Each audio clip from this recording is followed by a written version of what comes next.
दोस्तों triple S study channel में आपका स्वागत है। मैं पुष्पेंद्र सिंह आज आपको बताने जा रहा हूँ फ्यूचर परफेक्ट टेंस के बारे में। सबसे पहले मैं बताऊंगा इसकी हिंदी पहचान। इसके लिए आप हमारे साथ बने रहिए। हिंदी पहचान। जिन हिंदी वाक्यों के अंत में चुका होगा, चुकी होगी, चुके होंगे या फिर चुकेगा, चुकेगी, चुकेंगे आदि शब्द आते हैं तो वहाँ फ्यूचर परफेक्ट टेंस होता है। जैसे वह खाना खा चुका होगा या फिर यहाँ पे वह खाना खा चुकेगा, दोनों में से कोई भी आ सकता है। अब इसकी हेल्पिंग वर्ब्स के बारे में बात करते हैं। इसकी दो हेल्पिंग वर्ब्स होती हैं, शैल हैव और will have. I and we कर्ताओं के साथ सहायक क्रिया शैल हैव तथा अन्य सभी कर्ताओं के साथ विल हैव का प्रयोग करते हैं। अगर नॉट आता है तो बीच में आ जाएगा, shall not have, will not have. ये चीज़ ध्यान रखना। इनकी अंग्रेजी बनाते समय, इस तरह के वाक्यों की अंग्रेजी बनाते समय मैन वर्ब की थर्ड फॉर्म लगाते हैं। मतलब इस टेंस में, फ्यूचर परफेक्ट टेंस में मैन वर्ब की थर्ड फॉर्म लगाते हैं। अब इसकी इंग्लिश पहचान क्या है?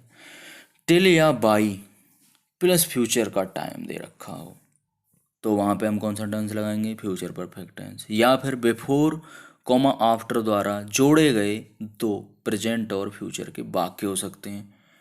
ठीक है, अगर एक प्रेजेंट है तो दूसरा फ्यूचर परफेक्ट टेंस बनना पड़ेगा।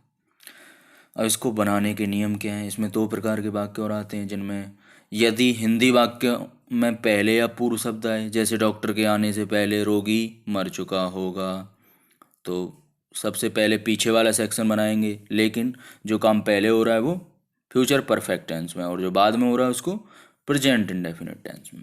The patient will have died before doctor comes.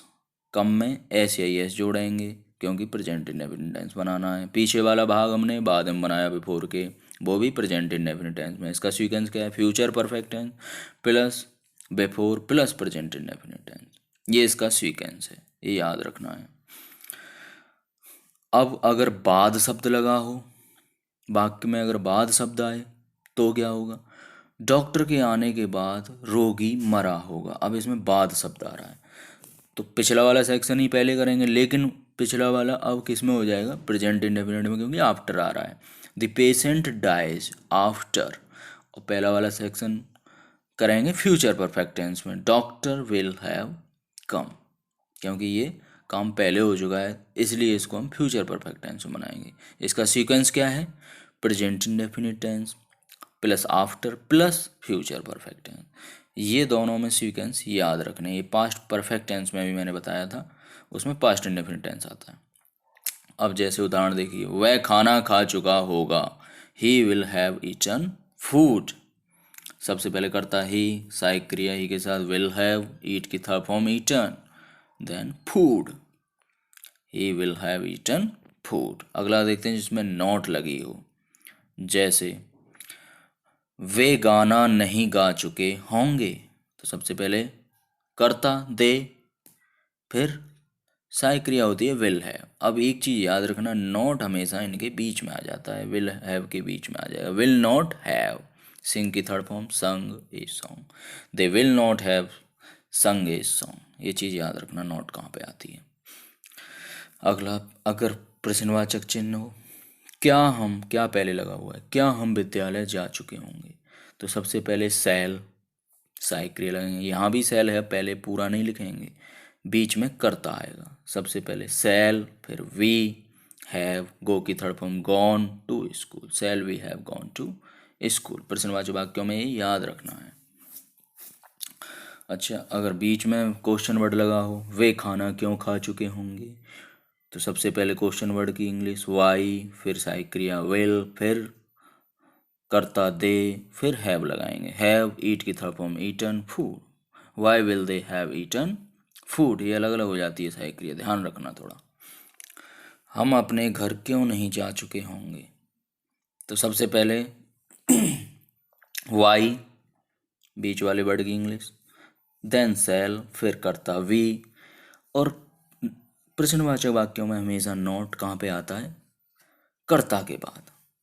not have gone to our house? Why shall we not have gone to our house? अगला देखते हैं, वर्षा हो चुकी होगी। तो इसको कैसे बनाएंगे? इट अपनी तरफ से कर्ता जोड़ेंगे, इट, फिर विल हैव, इसके साथ सहायक क्रिया होगी, रैन की थर्ड फॉर्म रेंट या रेंट कुछ भी लगाइए, इट विल हैव रेंट। अच्छा, एक इंग्लिश वाला देखते हैं। दी ट्रेन खाली जगह, गो भरना है इसमें, before I reach at station, answer है क्या भरना है? सब पीछे बिफोर के बाद प्रेजेंट इंडेफिनिट टेंस दे रखा है, तो पहले कौन सा भरा जाएगा? Future perfect tense. तो इसमें फ्यूचर परफेक्ट टेंस की सहायक क्रिया क्या होगी? Will have, shall have. Train के साथ क्या आएगा? Will have. गो की थर्ड फॉर्म गॉन, तो क्या आ गया? Will have gone. मेरे स्टेशन पहुंचने से पहले रेलगाड़ी जा चुकी होगी। अगला देखते हैं जिसमें आफ्टर आ रहा हो, इंग्लिश वाले में। I reach at station after the train, खाली जगह, कम भरना है इसमें। तो पहला टेंस किस में बना हुआ है? प्रेजेंट इंडेफिनिट टेंस में। दूसरा कौन किस में बनेगा? आफ्टर के बाद वाला फ्यूचर परफेक्ट टेंस में। तो ट्रेन के साथ सहायक क्रिया क्या होगी? विल हैव, और फिर कम की थर्ड फॉर्म कम। ये दोनों अटैच करके लिख गए थोड़ा। रेलगाड़ी के आने के बाद मैं स्टेशन पहुंच चुका हूँ। I reach at station after the train है विल हैव कम। प्लीज़ अगर आपको ये वीडियो पसंद आई हो तो लाइक एंड सब्सक्राइब करें।